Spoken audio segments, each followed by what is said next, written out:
কক্সবাজারের মহেশখালীর দুটি ভাসমান এলএনজি টার্মিনাল থেকে গ্যাস সরবরাহ এখনও স্বাভাবিক হয়নি।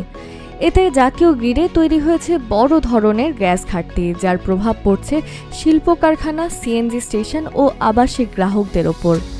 দুটি টার্মিনালের দৈনিক সর্বোচ্চ সরবরাহ সক্ষমতা ১১০ কোটি ঘনফুট হলেও মঙ্গলবার জাতীয় গ্রিডে গ্যাস গেছে মাত্র ৬৬ কোটি ঘনফুট, অর্থাৎ প্রতিদিন ঘাটতি রয়েছে প্রায় ৪৪ কোটি ঘনফুট। এর মধ্যে এক্সিলারেট এনার্জির টার্মিনালে এলএনজির মজুদ অনেকটাই কমে এসেছে। বর্তমানে এই টার্মিনাল থেকে সরবরাহ হচ্ছে মাত্র ১১ কোটি ঘনফুট, আর সামিটে টার্মিনাল থেকে যাচ্ছে প্রায় ৫৫ কোটি ঘনফুট। এদিকে সৌদি আরব থেকে আসা একটি এলএনজি বাহী কার্গো গ্রহণ করেনি এক্সিলারেট এনার্জি। কার্গোটি গ্রহণে ঝুঁকি রয়েছে এমন কারণ দেখিয়ে সেটি ফিরিয়ে দেওয়ার প্রক্রিয়া চলছে।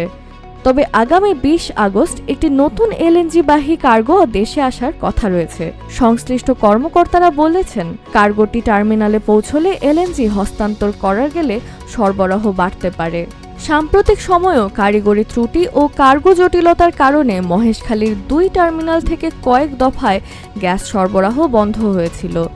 এদিকে গ্যাসের চাপ কমে যাওয়ায় কোথাও শিল্প উৎপাদন ব্যাহত হচ্ছে, কোথাও সমস্যায় পড়ছেন সিএনজি ও আবাসিক গ্রাহকরা।